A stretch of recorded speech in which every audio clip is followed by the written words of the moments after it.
네. 이 사진 여러분들이 많이 보셨을 것 같고요.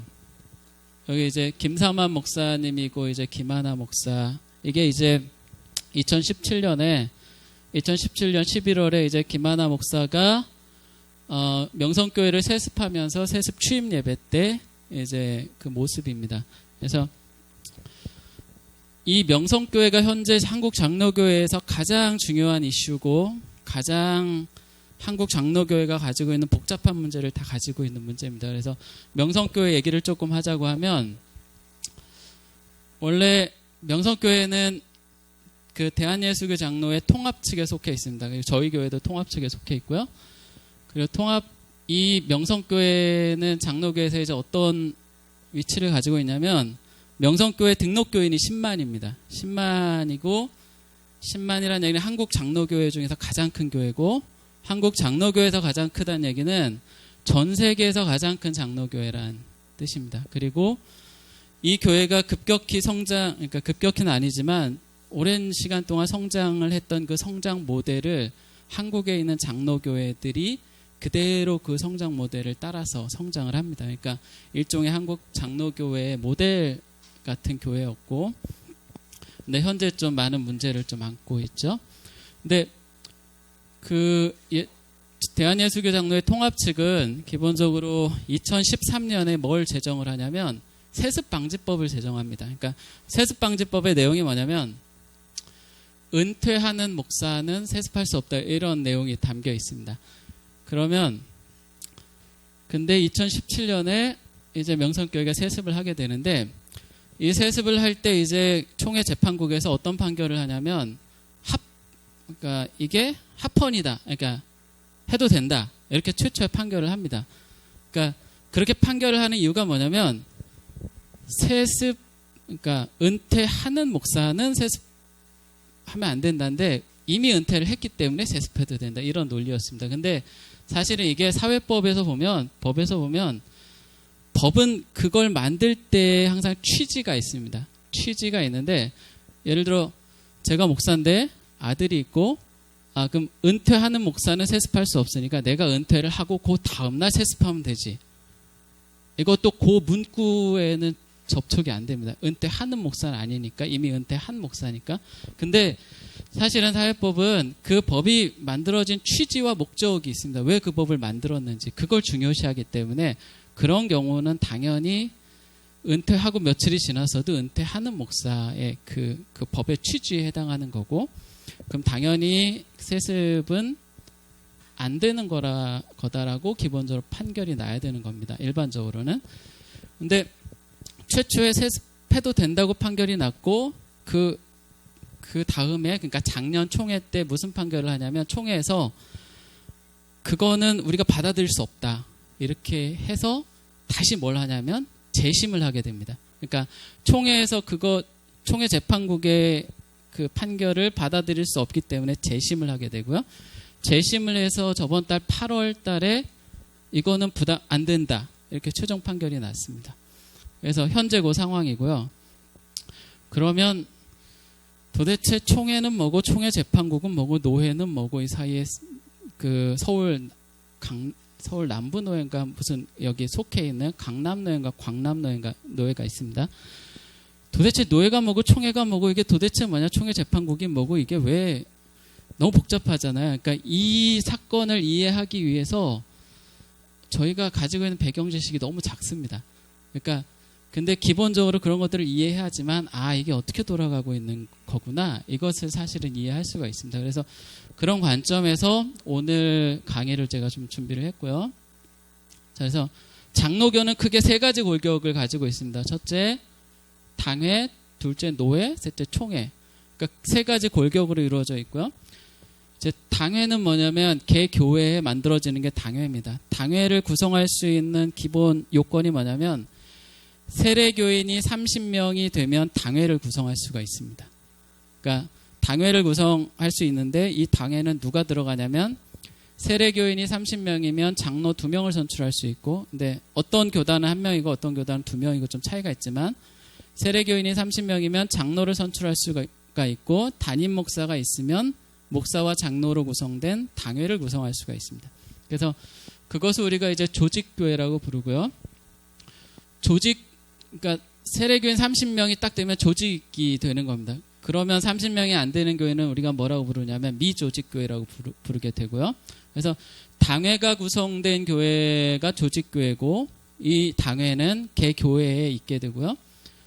이 당회를 구성한 조직교회가 30개가 모이면 노회를 구성할 수가 있습니다.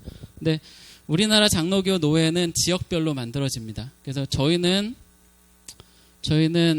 어디에 속하게 되냐면 광주 동노회에 소속돼 있습니다. 그러니까 광주 동노회에 소속이 돼 있고 당회가 30개 모이면 노회가 되고 노회의 권한이 사실은 장로교의 권한에서 가장 중요합니다. 왜냐하면 노회는 개교회가 그 담임 목사를 청빙을 하면 그걸 승인할 수도 있고 승인하는 권리, 장로, 안수집사, 권사, 다임직 그거 허가할 수 있는 권한, 그 다음에 여러분들이 신학을 하기 위해서 신학교를 가려면 노회의 승인이 그러니까 일종의 도장을 받아야 되는데 그러니까 결국 노회의 승인이 필요합니다. 그러니까 가장 장로교에서 가장 막강한 권한을 가지고 있는 건 사실 노회고요. 그래서 저희는 광주 동노회에 소속돼 있고 동노회에는 231개의 교회가 들어있고 주로 광주하고 담양 지역에 소속돼 있습니다.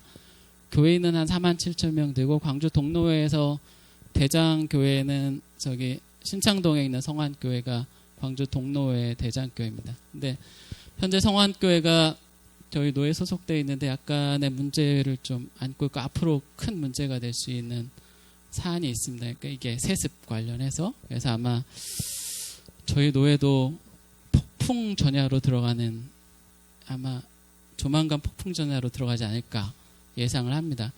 그러니까 명성교회도 최초에 명성교회 담임 목사를 청빙을 하면 누가 승인을 하면 끝나냐면 노회가 승인을 하면 됩니다. 근데 그 명성교회하고 친한 교회들이 모여서 그 노회에서 승인을 했는데 거기에 속하지 않았던 노회 다른 구성원들이 총회에다가 재판을 신청을 한 겁니다. 그러면서 이제 사건이 커진 거고 아마 저희 노회도 그런 전철을 밟아갈 충분한 가능성을 가지고 있습니다. 그러니까 앞으로 우리 노회에서 어떤 일이 벌어지느냐를 우리가 미리 예측하고 준비하는 것도 사실은 필요하고 기도도 필요하지 않을까 생각을 하고요.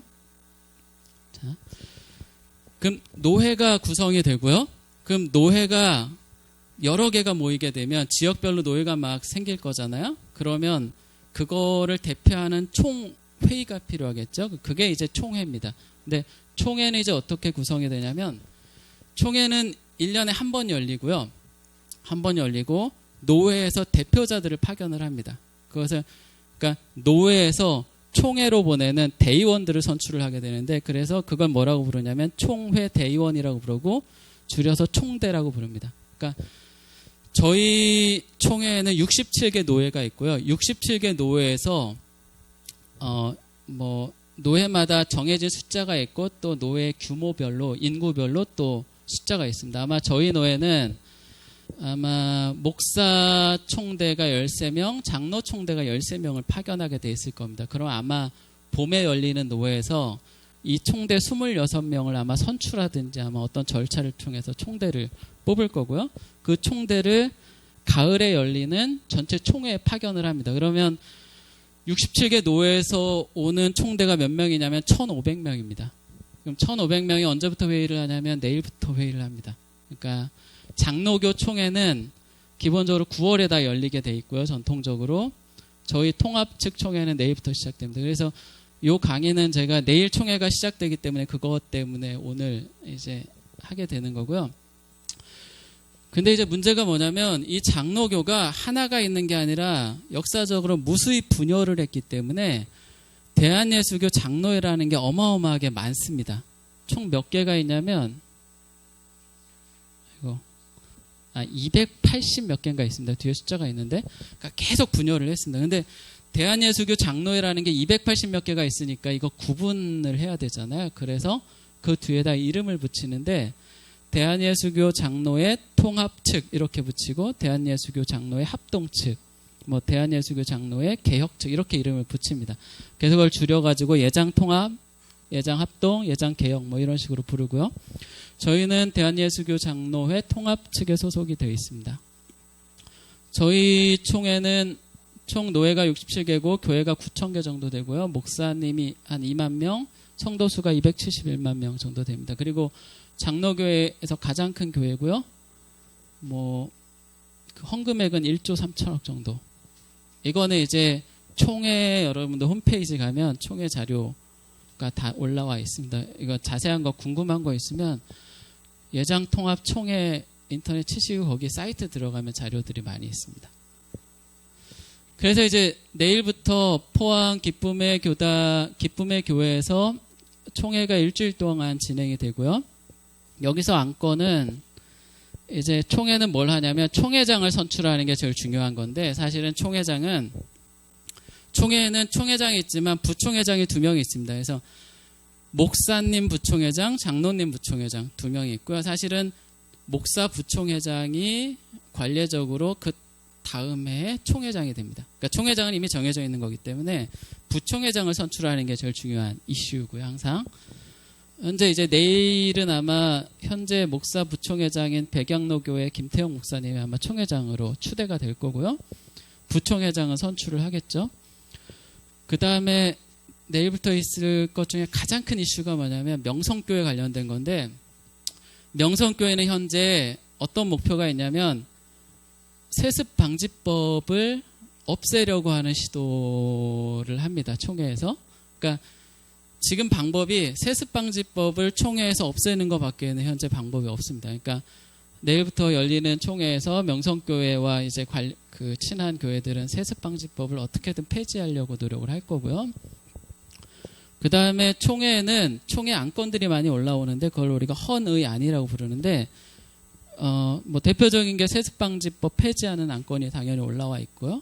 그럼 이제 투표를 하는 겁니다. 전자투표를 맡겨서 1,500명이 전자투표를 해서 찬성할 거냐 반대할 거냐, 이거에 결정이 될 거고요. 그 다음에 가장 큰 이슈가 현재 동성애. 그러니까 동성애 관련해서는 예를 들어 이런 것들.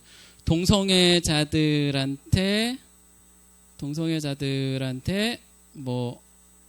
도와주거나 이런 사람들을 징계하는 법안, 아니면 동성애에 대한 것을 연구하는 연구소를 설립하는 법안, 아니면 동성애를 옹호했던 사람들을 교회에서 내쫓는 법안, 이런 것들 수많은 법안들이 올라와 있습니다. 그러니까 10몇 개 법안들이 올라와 있고, 이것도 굉장히 현재 핫 이슈 중에 하나고요.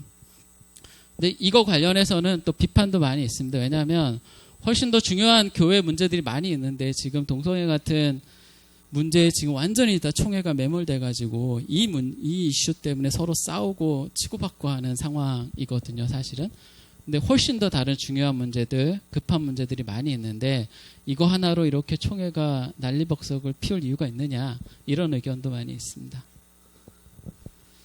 자, 저희 총회 역사를 좀 간단히 좀 살펴보면 1907년에 이제 이 부분은 이제 나중에 이제 기독교 역사에도 좀 다루겠지만 1907년에 평양에 대부흥이 일어나게 되고 그때 노회가 결성이 됩니다. 이게 장로교 최초 노회고 하나였기 때문에 동노회라고 부르고요.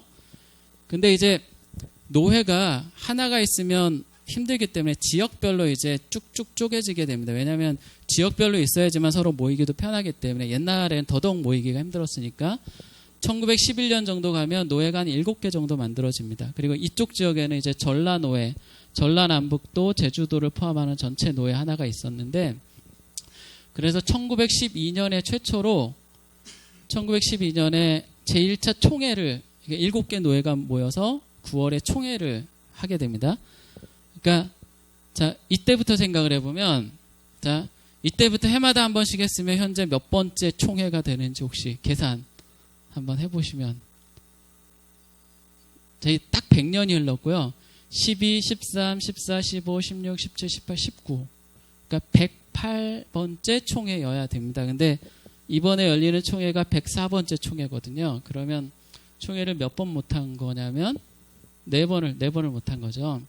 이게 이제 왜 4번을 못하냐면, 자, 전라노회가 이제 교회가 커지니까 전남 전북을 분할해서 노회를 만들고요.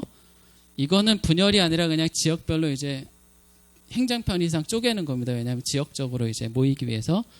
다시 전남노회에서 순천노회를 분리하고요. 또 전남에서 제주노회를 분리하고 다시 광주노회 분리하고 현재 광주 동노회로 분리하면서 67개, 통합 측은 67개가 된 겁니다. 근데 1943년에 일본이 장로교 조직을 다 싹 폐쇄를 시킵니다. 없애버립니다.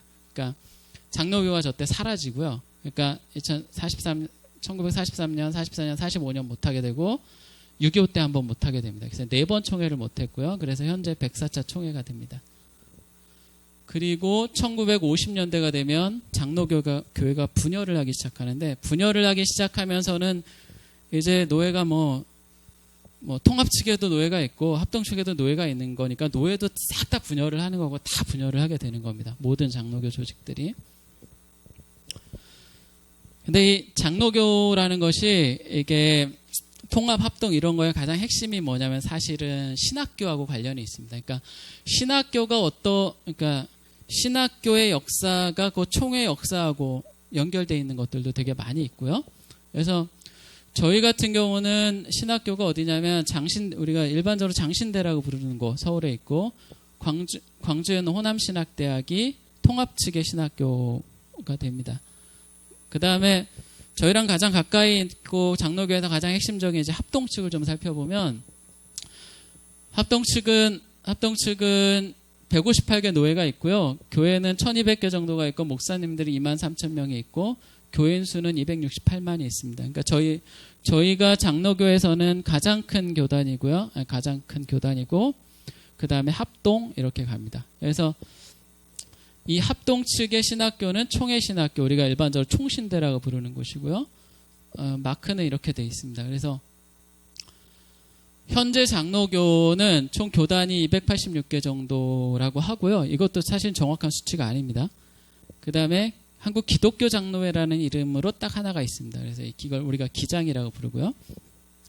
그러니까 이렇게 많으니까 대한예수교 장로회는 예장통합, 예장합동 이렇게밖에는 부를 수가 없습니다. 그래서 현재 예장통합에 271만 명, 예장합동에 268만 명, 그 다음으로 큰 데가 백석대신이라는 교단이 있습니다. 여기가 140명이라고 보고를 하고요.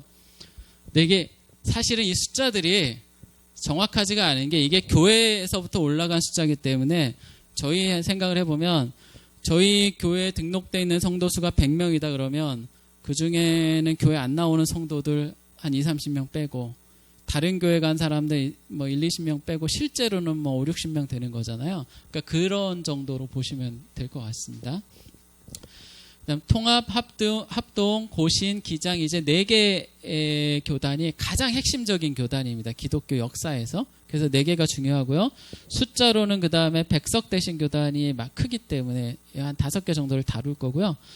그다음 뭐 개혁교단, 합신교단 여러 개가 있습니다. 개혁도 여러 개가 있고 얘네들은 이제 나중에 기독교 역사 부분에서 조금 다루게 될 겁니다. 어떻게 분열을 했는지.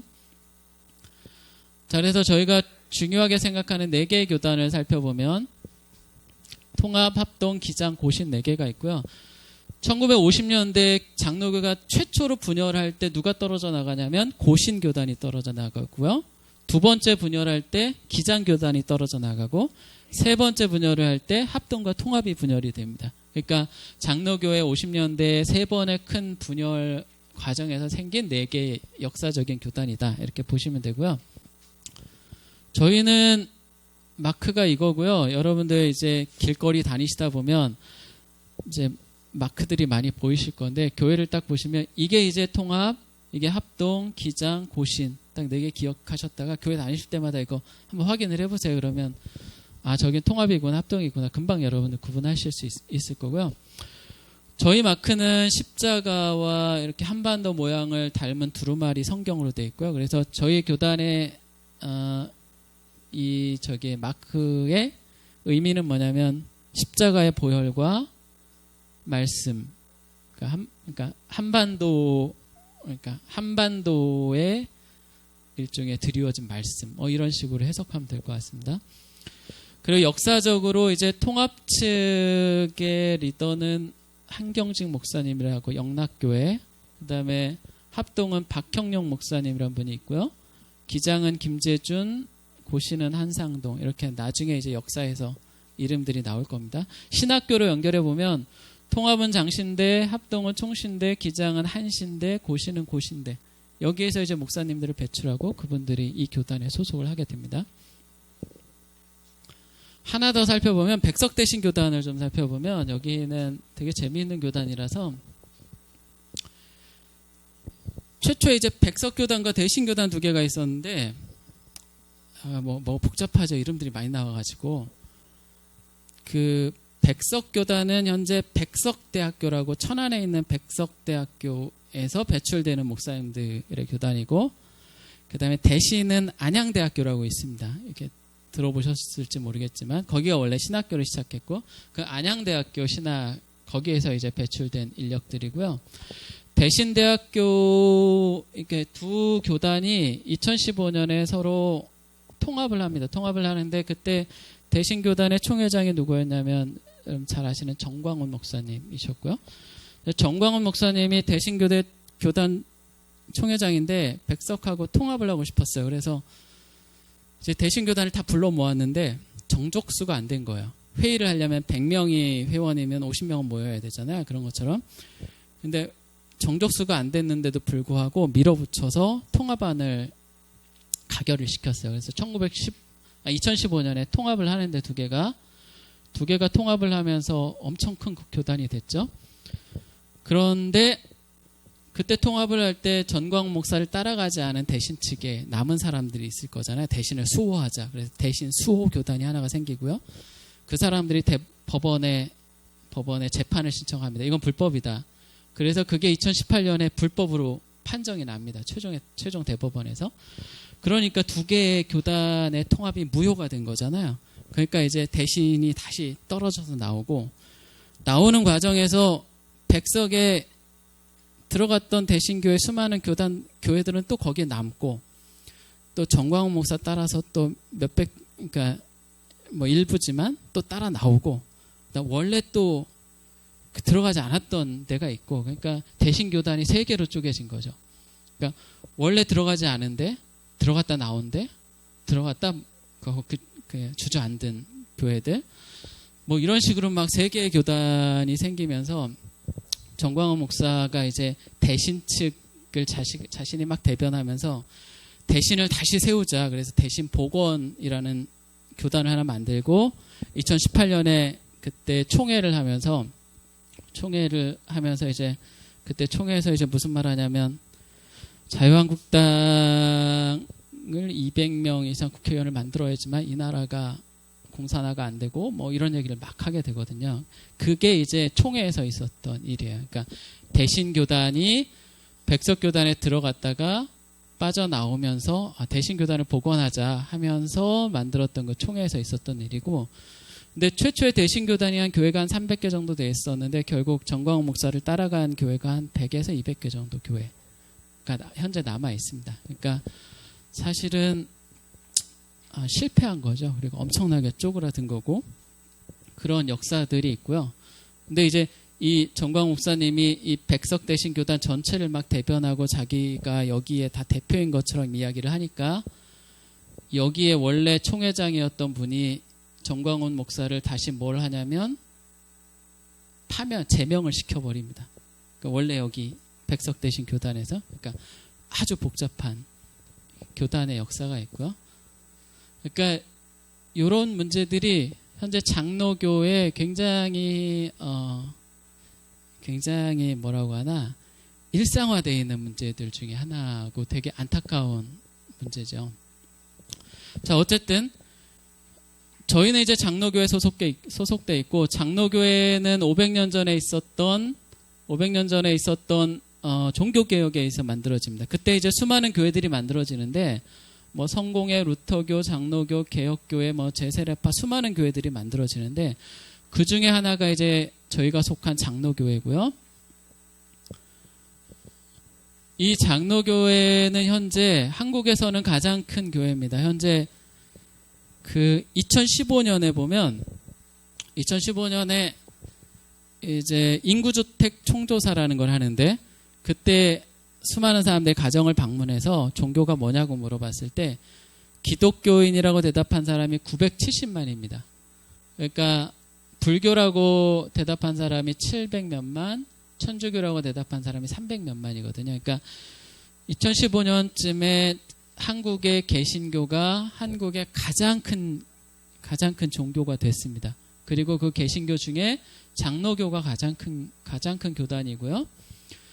그 외에 이제 감리교, 기하성은 여러분들 잘 아는 것처럼 기독교 대한 하나님의 성에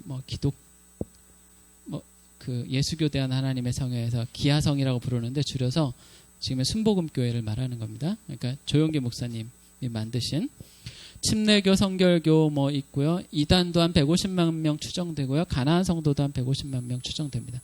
그러니까 이거 싹 다 여러분들 합쳐 보시면 얼마 정도 되나요? 한 1,200~300만 되죠. 그러니까 사실은 970만 정도니까 여기서 다 숫자를 줄이면 대충 맞는다고 볼 수가 있습니다. 그러니까 실제 장로교인이 600만이라고 하지만 교회를 실제 출석하는 장로교회는 300만, 400만 최대로 잡았을 때 이 정도 보시면 되고요. 전 세계적으로 현재 장로교회 성도수가 1800만 정도로 되는 것으로 추정이 되는데 이 1800만이 실제 개신교 중에서는 가장 작은 것 중에 하나입니다. 그러니까 개신교 중에 가장 큰 데가 성공회, 그다음 오순절은 애매하고 루터교, 침례교, 감리교, 그 다음에 이제 장로교. 장로교가 개신교 중에서는 가장 작은 교단이고 개신교 중에서 장로교가 제일 많은 나라가 전 세계에서 몇 개 없습니다. 딱 한 3개 정도 되는데 우리나라, 그다음 스코틀랜드, 왜냐하면 우리나라 장로교는 스코틀랜드에서 왔거든요. 그러니까 스코틀랜드, 그 다음에 대만. 근데 대만은 그 개신교 자체가 워낙 작기 때문에 별로 의미가 없고 사실은 전 세계에서 장로교가 제일 많은 나라는 우리나라하고 스코틀랜드밖에 없다. 이렇게 보시면 되고요.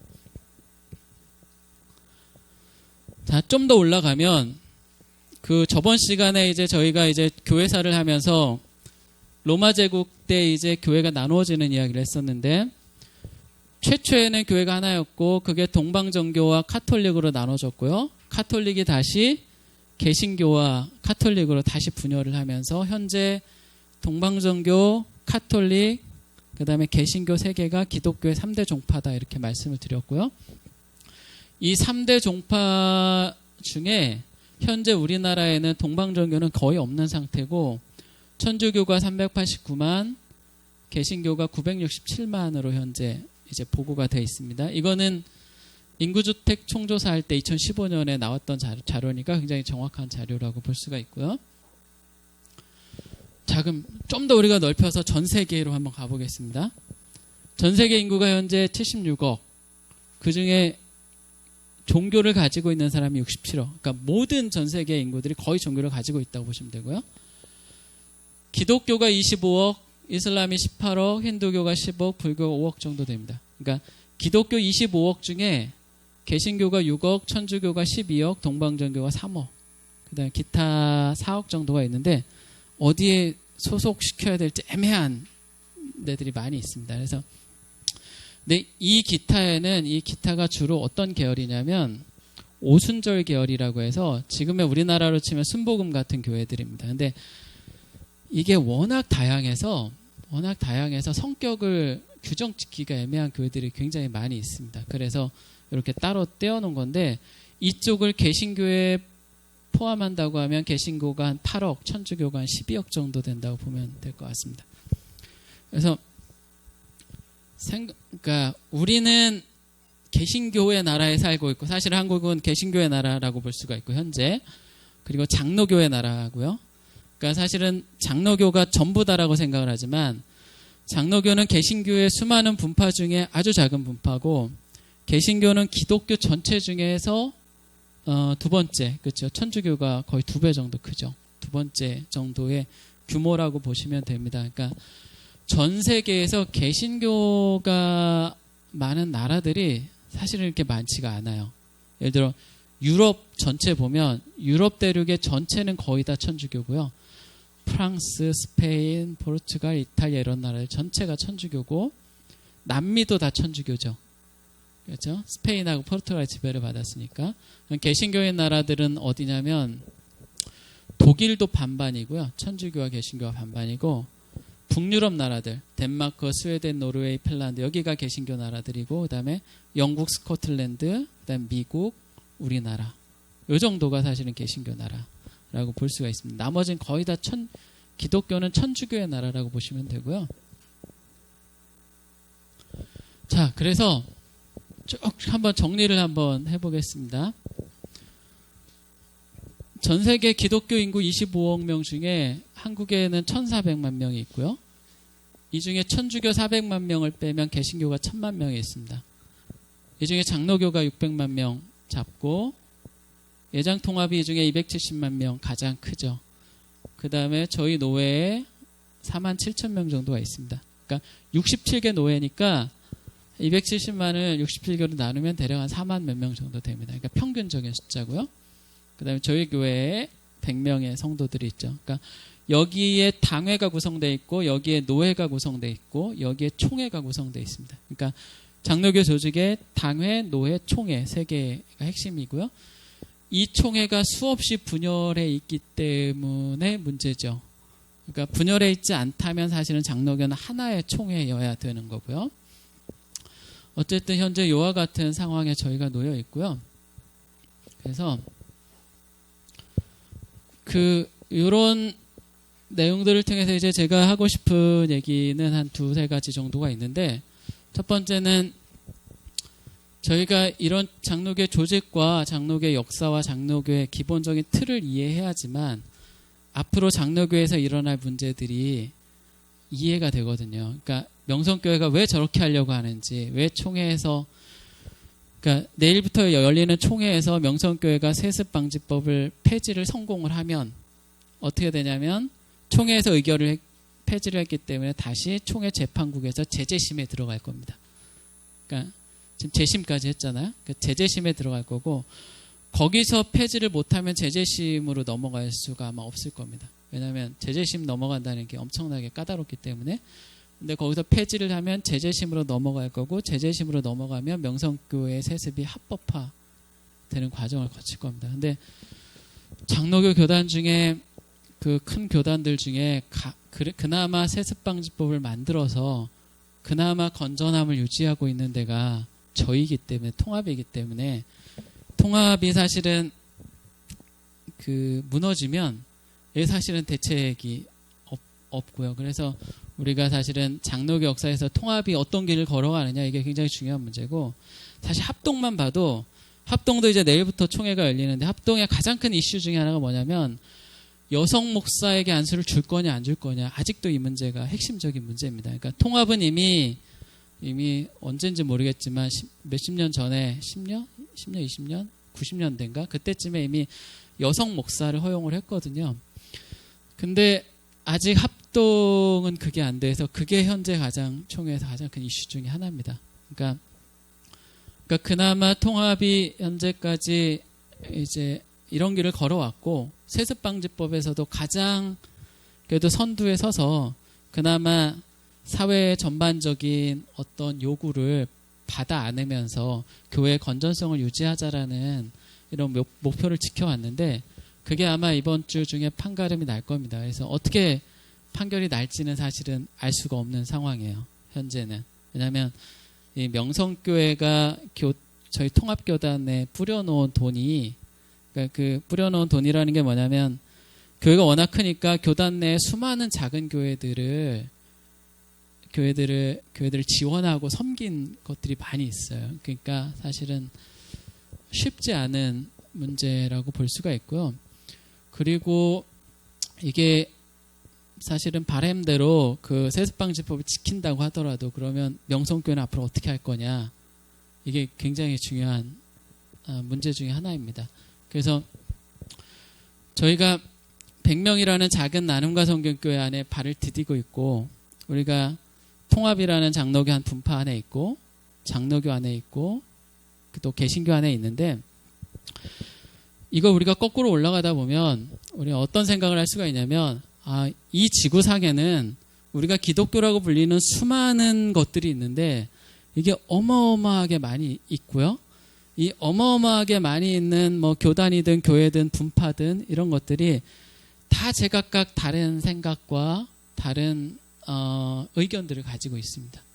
그러면 우리가 우리의 입장에서 조금만 다르다고 해서 저 교단은 우리 생각하고 조금 달라. 그렇다고 해서 이 사람들을 비난하고 이 사람들을 내치고 이러다 보면 결국은 아주 작은 전 세계에서 아주 조그만한 우리밖에 남지 않게 되는 겁니다. 그래서 사실 저희가 이런 문제들 바라볼 때 좀 마음을 넓히고 그 예수님에서부터 예수님의 승천과 함께 시작됐던 초대교회가 결국 하나고 이 하나인 이 교회가 현재 지금까지 전해져 왔는데 이 우리한테 전승되어 온 이 교회 속에서 이 교회를 전반적으로 우리가 하나로 보고 하나의 형제로 보고 그 수많은 교단들과 수많은 사람들 하나의 형제로 보고 우리가 그 사람들의 의견도 어느 정도는 존중을 해주고 그러면서 옳지 않은 것은 옳지 않다라고 이야기를 해주고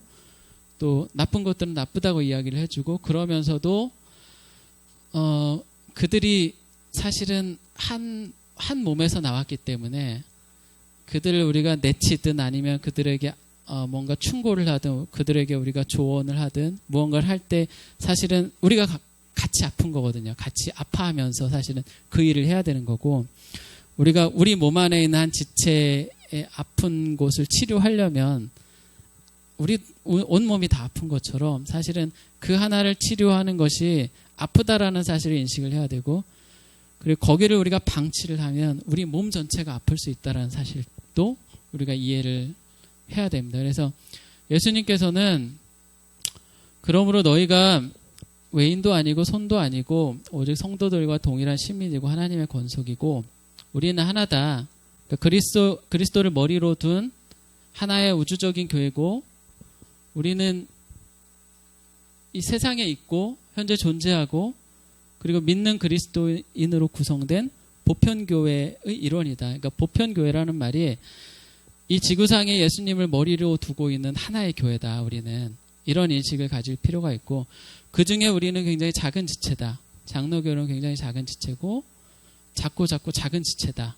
우리가 그러니까 그런 사실을 우리가 받아들여야 된다. 이 말씀을 드리고 싶고요. 우리보다 더 큰 교단들이 있고 더 많은 교회들이 있고 그렇기 때문에 우리의 생각과 의견이 다가 아니다. 그리고 하지만 우리가 작은 지체지만 큰 교회를 우리가 하나로 보고 섬길 수 있는 자세가 필요하다. 이런 말씀을 드리면서 마무리를 하고 싶습니다.